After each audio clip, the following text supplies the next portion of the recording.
I was walking through Public Square the other day, and I saw these three teenage girls propping a phone up against a trash can. They weren't filming a blog or anything. They weren't telling a story. They were practicing this 3-second hand movement over and over.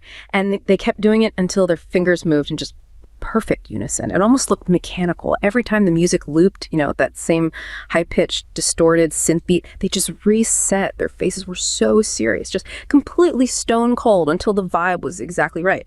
Now, to anyone just passing by, it probably looked like the ultimate evidence of a hollowed out generation. Just mindless repetition, no original thought, no unique voice, just three people trying to turn themselves into a perfect digital mirror of a template they'd seen 1,000 times. It's the kind of thing that makes people say TikTok is, microwaving our brains, and it's destroying our capacity for depth. But as I watched them, something felt off about that shallow critique. They weren't acting like traditional performers, looking for a spotlight. When they finally hit that 1 microsecond of perfect synchronization, they didn't burst into some look at me celebration. Instead, they just shared this quiet, almost rhythmic nod of satisfaction. It wasn't about being a star. It was about being in sync. We've been told for years that TikTok is the death of attention, or it's some kind of low-resolution ego trip. We look at this endless sea of people doing the exact same dances to the exact same sounds, and all we see is a lack of creativity. But what if we're completely misreading the grammar of the platform? What if TikTok isn't actually about self-expression at all, but maybe a high-level training ground for a social skill most of us haven't even named yet?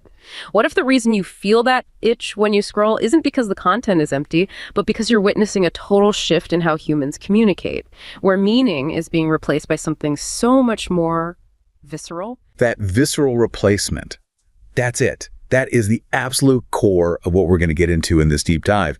And that observation you had is the perfect way to start. Because the critique of shallowness is, you're right, it's just too simple. It makes the classic mistake of judging the content without analyzing the structure, the grammar of the platform itself. Exactly. So our mission today is to really understand this total shift in communication, how we're moving away from language-based logic toward this rhythmic, almost non-verbal cohesion. And we're going to use 2 major philosophical frameworks to guide us. First, media ecology, which explains the radical change in our cognitive environment that's imposed by the medium itself. And second, psychopolitics. This one explains how within that new environment, our own internal lives, our pursuit of freedom, even are being weaponized. So we're charting how synchronization is basically replacing rational debate. That's right. And why this relentless pursuit of self-care and authenticity has somehow turned into a training ground for self-exploitation under a new kind of digital governance. We are looking for the new social glue that binds us and the price we're paying for it. Okay, so let's unpack that structural change, starting with the environment. Media ecology, as you said, it insists that we have to look at the effect of the technology, the medium, and not just the messages it's sending. And for most people, the starting point for this whole analysis is almost always Neil Postman's work, amusing ourselves to death. It really is the essential text to start with. Postman, back in the mid-'80s, he delivered this incredibly influential critique of American culture. And he was arguing that the source of our potential downfall was, totally misunderstood. He was challenging the dominant fear of the time, which was mostly focused on George Orwell's vision. Right, the Orwellian warning. Totalitarian control, state violence, censorship, Big Brother, the obvious external threat. Exactly.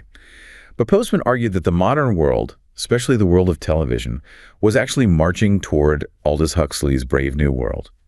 And this reframing is so crucial. In Huxley's vision, citizens are oppressed not by violence from the state, but by a continuous, personalized stream of pleasure and amusement. They willingly, voluntarily, exchange their capacity for critical thought and political rights because the entertainment is just too compelling to resist. So the Huxleyan warning is that we would lose our freedom because we just loved our distractions too much. It's a voluntary surrender that's so much more insidious than being forced into compliance. And he had a direct analogy for that tool of surrender, Soma. Postman saw television's entertainment value, its promise of immediate, friction-free fun, as the modern-day Soma. It was the metaphorical drug that kept citizens blissfully trading their rights and their critical judgment for constant pleasure. The distinction is key. Orwell warned of the oppression we fear. Huxley warned of the oppression we love. And if Postman was worried about 3 TV channels in the 1980s, you can imagine how potent the hyper-personalized, ultra-optimized feed we scroll today has become. It's an exponentially more customized and addictive form of Soma. Okay, So if Postman set the cultural stage, Marshall McLuhan gives us the theory behind media ecology, that famous line, "The medium is the message." The technology itself, not the content, is the primary force of change. And this is McLuhan's concept of technological determinism. It's absolutely foundational to understanding these platforms. Every new communication medium, from, I don't know, the wheel to the alphabet, the printing press to the screen, it's an extension of human capacity, yes. But it simultaneously exerts this profound, often unconscious control over how we think and act. The medium changes the entire environment. It rearranges our cognitive landscape. It doesn't just add a new function to the world we already have. I think we sometimes forget just how fundamentally the shift from, say, an oral culture to a print culture completely rearranged the human mind. It forced certain kinds of logic on us. Precisely. The print age, especially after Gutenberg, was revolutionary because it enforced linearity. It demanded it. When you read a book, your mind is being trained for sequential logic. Sentence A follows B, chapter 1 follows the introduction. Literacy created subjects who were accustomed to permanence, to structure, sequence, and depth.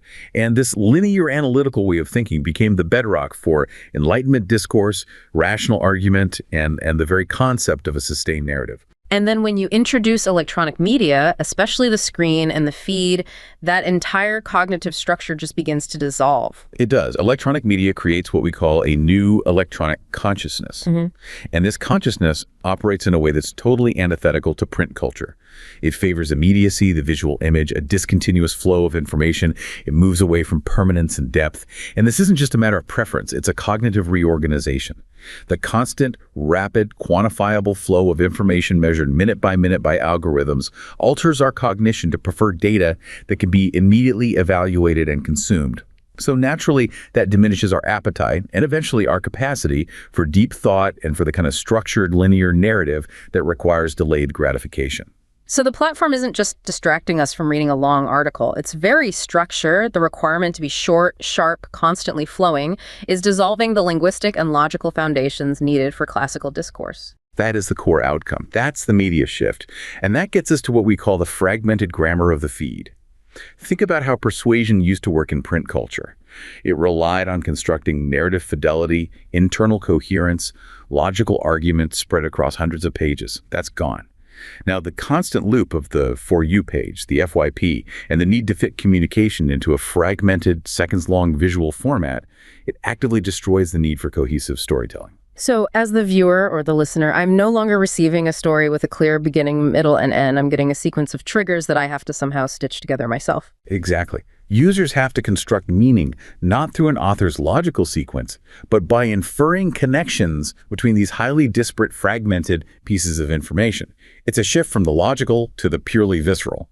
We are moving away from language-based, sustained narrative toward a structure that overwhelmingly favors visual spectacle.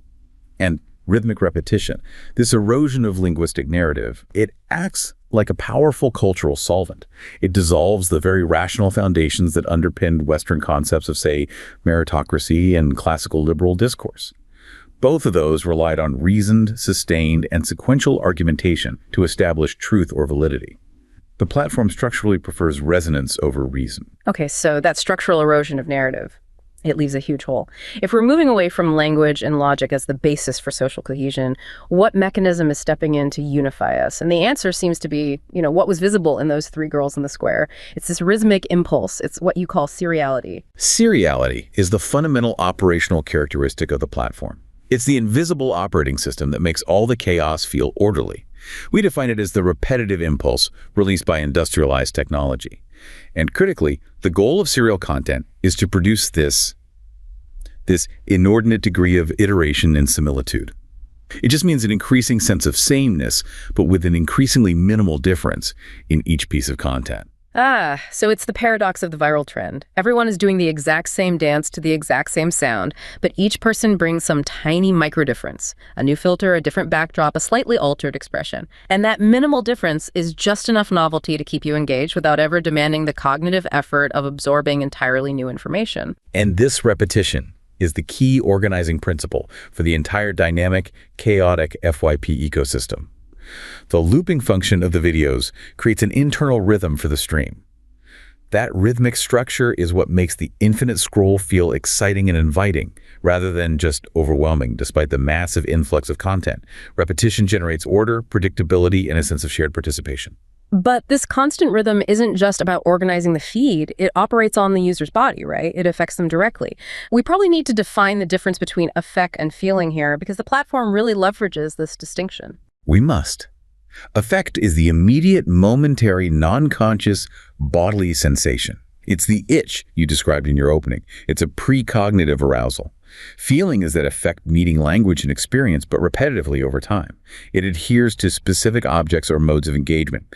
So by operating rhythmically, the platform acts as an effective apparatus that generates these immediate bodily sensations and emotional responses in the user. And this transcends mere cognitive choice. You're drawn in physically. Your body starts anticipating the rhythm. You're not just intellectually choosing the next video. So the rhythmic impulse itself acts as a kind of silent language. It's drawing us into a shared physical experience that's beyond the rational mind. Yes, and this is where the sociological implications really come into focus. This synchronization mechanism, it acts as a digital surrogate for the collapsed social glue. If you look at the contemporary environment, it's marked by this profound social anomie, a condition where there's a breakdown of social norms, a lack of connection. And this is due to the decline of traditional institutions, the nuclear family, neighborhood structures, established religion. Right, so you have these atomized individuals, kind of adrift in a fragmented landscape, and they're naturally searching for immediate refuge and community. They're operating in what some of the source material calls the therapeutic state, where traditional hierarchies are replaced by this focus on personal well-being, but the resources for real connection are scarce. And this is where the platform's efficiency is just brilliant. Real-world institutions demand significant time, commitment, the complexity of face-to-face relationships. But this digital synchronization offers a simpler, low-friction, high-reward alternative. Collective emotional synchronization functions as a defensive psychological structure for these isolated individuals. They get the satisfying experience of being in sync of belonging without any of the actual commitment of a traditional community. It offers immediate unification and refuge. And think about the implications of this shift, which goes right back to the erosion of narrative we were just talking about.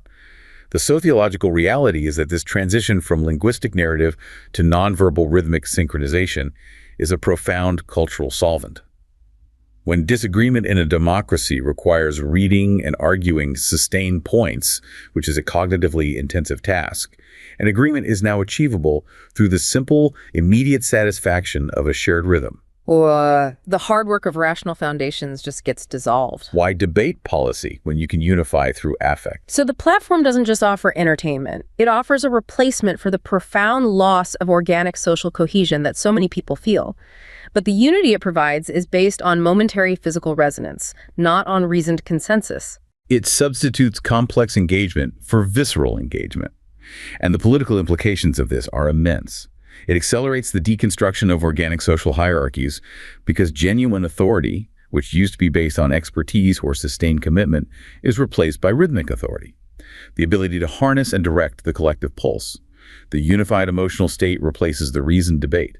The satisfaction of a shared rhythmic nod, as you saw in the square, is exponentially easier to achieve than the satisfaction of reaching consensus on a difficult intellectual issue.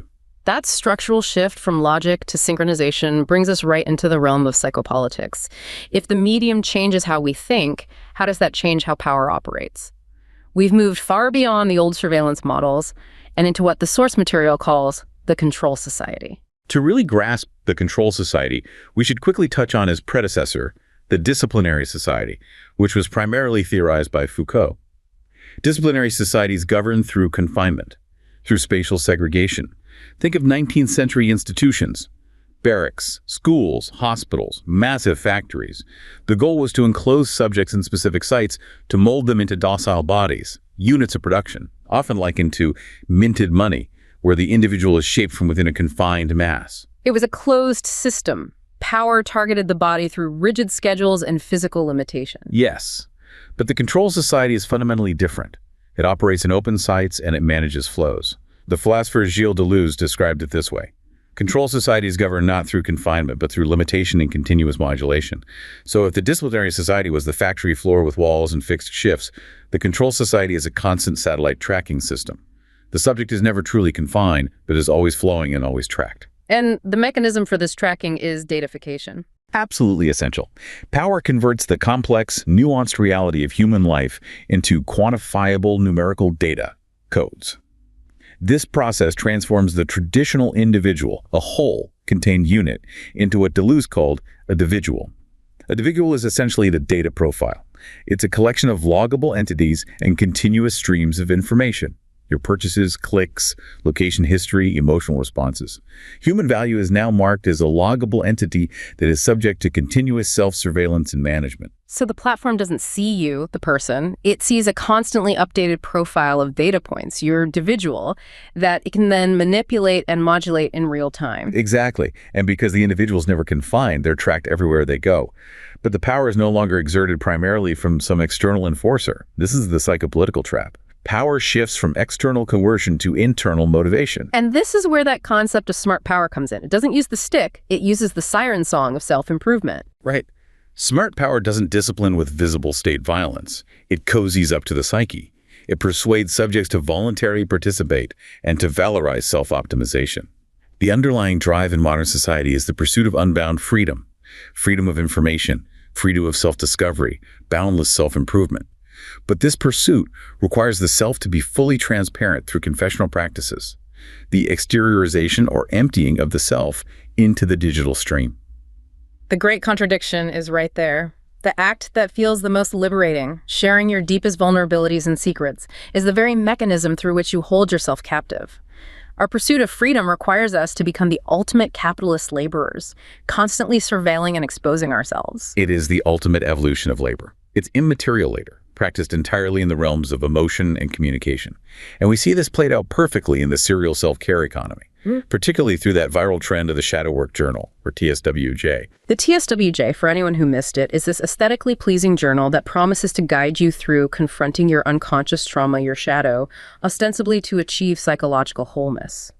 The trend saw the algorithm circulating this self-help product, organizing a repeating loop: confession, resilience training, and perpetual self-optimization. This is serial self-care in action.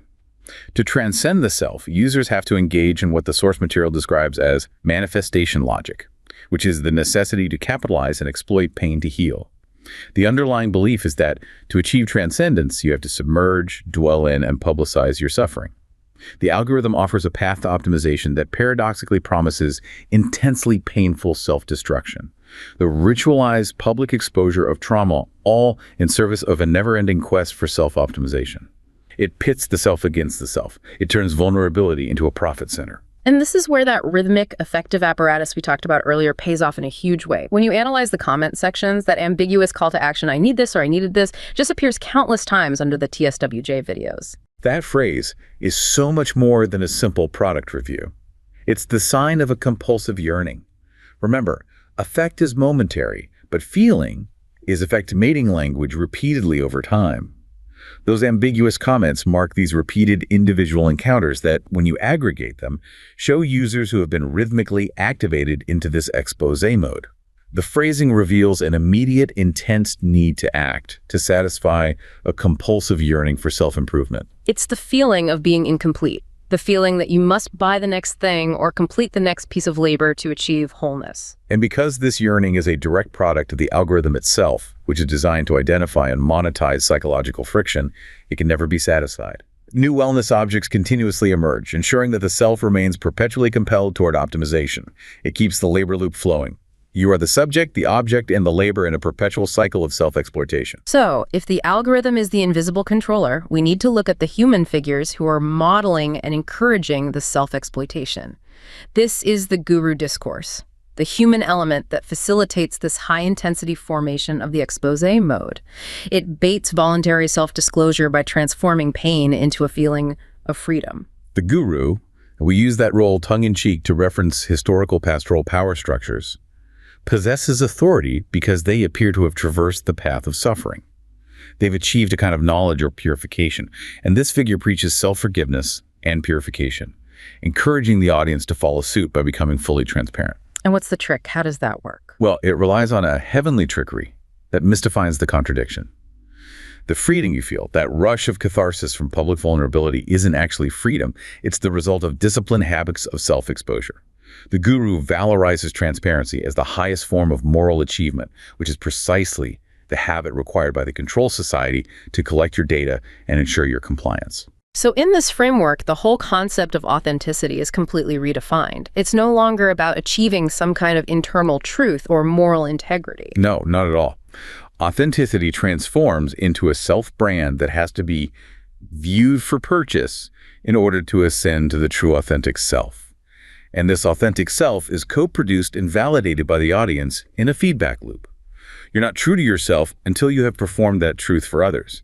And the labor of this self-creation is immediately valorized through spectacle. The influencer becomes the modern-day idol or saint of vessel through which followers can enact their own monitored self-improvement practices. The case study of Paige Lael, who became massively famous for sharing her experience with autism, just tragically demonstrates the high cost of maintaining that idol status. Her performance of authenticity required a level of vulnerability that was, well, it bordered on the impossible. When she faced accusations of faking her autism diagnosis, he posted what we call an exposing video. And it is the purest, most poignant example of auto-exploitation available in the source material. In this video, she filmed the entire setup, including her positioning of the camera, the lighting, the composition, before she began to cry. That inclusion of the camera setup, that's critical to the analysis. By showing the technical staging, for a moment, she takes control of the gaze. She becomes the dominator of the object of surveillance. She attempts to reclaim agency, right? To demonstrate that she is aware of the performance she's about to undertake. But that control is momentary. As she moves into position, slumping her body and closing her eyes to sob, she becomes utterly submissive to the gaze she just acknowledged. This public display of suffering is no longer for her catharsis. It is entirely for the viewer's consumption, enabling them to validate her authenticity through her pain. The surrender, from dominator to dominated, demonstrates her utter captivity to the compulsion of self-surveillance. So her pain becomes a kind of digital capital. It enables the gaze to deliver violence in the name of achievement. The achievement being the maintenance of her authentic brand, which ensures continued data flow and monetization. Precisely. She is incarnated as a vessel for capitalism. Her body becomes a physical location for the desires, the violence, the fantasies of producing and consuming vulnerability to be delivered and absolved through the platform. The totalizing digital panopticon co-opts the potential for genuine witnessing into collaborative labor and commodification. There is no potential for freedom in that performance, only the visceral feeling of freedom that comes from being seen. And this pattern of transforming emotional responses into structured data points and mechanisms for engagement, it extends to what seem like simple self-care trends. It shows how life is gamified under this system. We'll take the analogy that TikTok structure is homologous to a cult. Cults use intensive manipulation, often called love bombing, to distort relationships and normalize constant surveillance, luring in members who are experiencing vulnerability. The algorithm achieves this manipulation by love bombing users with desired, hyper-personalized content. It makes it feel like an all-knowing, all-encompassing guide who just perfectly understands your needs. And one of the most visible examples of this gamification was the bed rotting trend. It started as a form of resistance, right? Opting out of the toxic go-getter mentality by purposefully staying in bed to rest or cope. But look how quickly it normalized surveillance and self-discipline. The trend almost immediately became controversial because it minimized and commodified behaviors often associated with severe mental illness.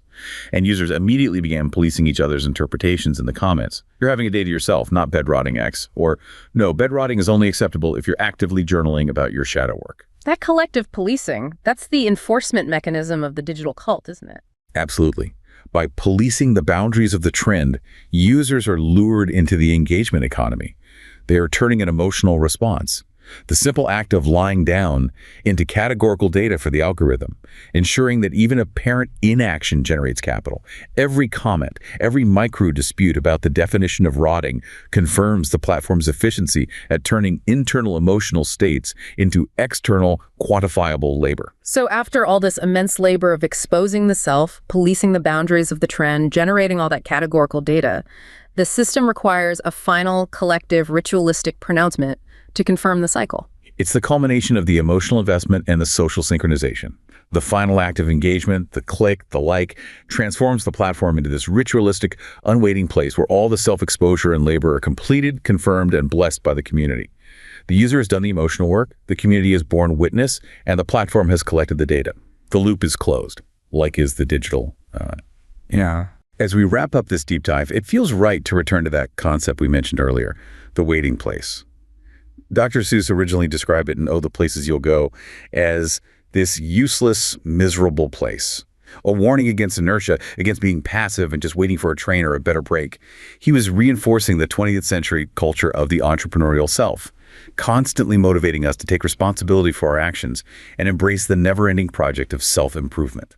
The cultural pressure was always to be a go-getter, to be constantly achieving. And yet today, we long for that useless place.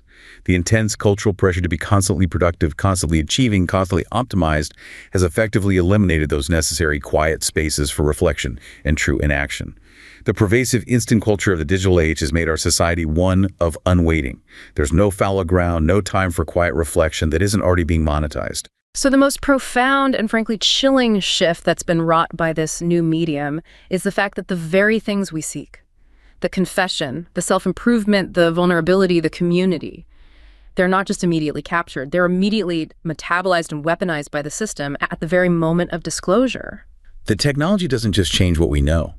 It colonizes the very experience of being itself. Our personal quest for the authentic self is transformed into the ultimate totalizing labor. And that makes it excruciatingly difficult to find a space for true, quiet inaction outside of the system's rhythm and gaze. The pursuit of the self becomes the ultimate act of self-exploitation.